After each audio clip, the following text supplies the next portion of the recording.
सुप्रभातम विद्यार्थियों, हमारा अध्याय विलस्य वाणी न कदापि में श्रोता पूर्ण हो चुका है। अब हम इसके अभ्यास प्रश्नों को देखते हैं। पहला प्रश्न है उच्चारणम कुरुत। कुछ शब्द यहाँ पर दिए हुए हैं। इन शब्दों का आपको सही ढंग से उच्चारण करना है और शुद्ध रूप में कॉपी में लिखना भी है। मैं उच्चारण करके आपको सुना रहा हूँ, आप भी इनका उच्चारण करने का अभ्यास करना।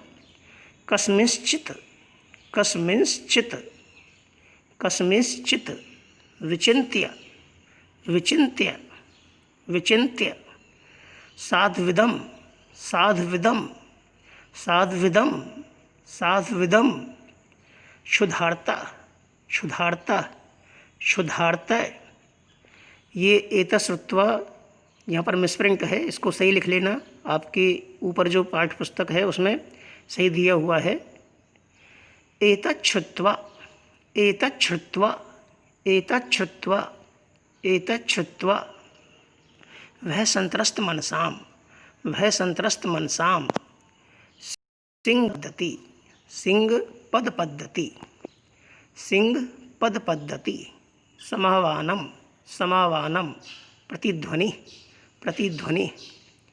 दूसरा प्रश्न है एक पदेन उत्तरम लिखत। एक पद में इनके उत्तर आपको देने हैं। प्रश्न उत्तर में आपको बताऊंगा नहीं, जो प्रश्न का उत्तर नहीं आए वो आप पूछ सकते हैं। सिंहस्य नाम किम गुहाया स्वामी के आसीत सिंह कस्मिन् समय गुहाया समीपे आगता हस्तपादादिका क्रिया के सामने प्रवर्तन्ते गुहा केन प्रतिध्वनिता। तीसरा प्रश्न है पूर्ण वाक्येन उत्तरते। पूरे वाक्य में उत्तर देना है।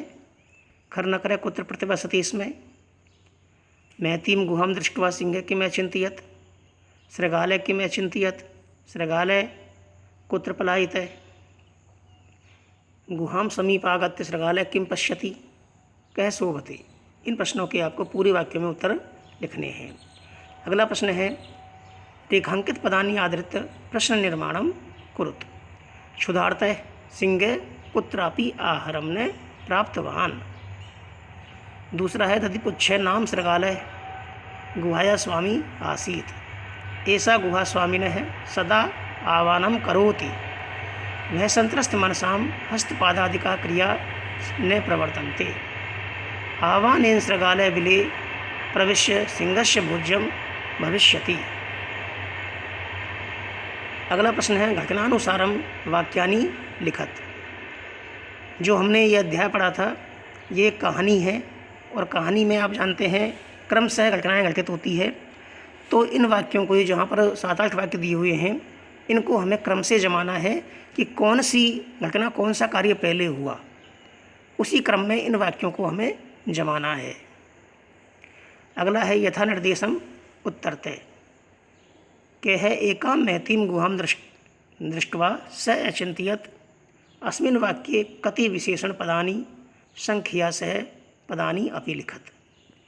इस वाक्य में कितने विशेषण पद हैं उनकी संख्या लिखनी है और उन विशेषण पदों को भी लिखना है। तो एकाम महतीम गुहाम दृष्ट्वा, देखिए यहाँ पर गुहा के विशेषण है एकाम और महतीम, ठीक है। और आप ध्यान से इसको पढ़ना और समझना। मैंने आपको इशारा दे दिया है। तद अहम अस्य आवानम करोमि। अत्र अहम इति पद कस्मै प्रयुक्तम। तद अहम अस्य आवानम करोमि, यहाँ पर अहम पद किसके लिए प्रयुक्त हुआ है। अगर आप कल के लेसन को ध्यान से सुनेंगे तो आपके समझ में आ जाएगा। वैसे भी आपने ध्यान से सुना होगा तो आपको दोबारा सुनने की आवश्यकता नहीं होगी। फिर भी यदि आपकी समझ में नहीं आए तो आप सुन सकते हैं। यदि त्वम मामने आव्यसी अस्मिन् वाक्ये कर्तरी पदम किम। इस वाक्य में कर्ता पद क्या है। यदि त्वम मामने आव्यसी। इस प्रकार इन प्रश्नों के उत्तर आपको देने हैं। अगला प्रश्न है सिंह पद पद्धति गुहायाम प्रविष्टा दृश्यते अस्मिन् वाक्ये क्रियापदम किम। इसमें क्रियापद क्या है, क्रिया कौन सी है वो आपको बताना है। क्रियापद कौन सा है वो बताना है आपको। बने अत्र संस्थस्य समागता जरा अस्मिन् वाक्ये अव्ययपदम किम। इसमें अव्यय पद आपको बताना है। अगला प्रश्न है मंजूषातः अव्ययपदानि चित्वा रिक्तस्थानानि पूरयात्। एक मंजूषा दी हुई है, उसमें कुछ अव्यय पद दिए हुए हैं। उन अव्यय पदों के आधार पर एक कहानी यहाँ पर दी हुई है, लघु कथा है। इस कथा को आपको पूर्ण करना है।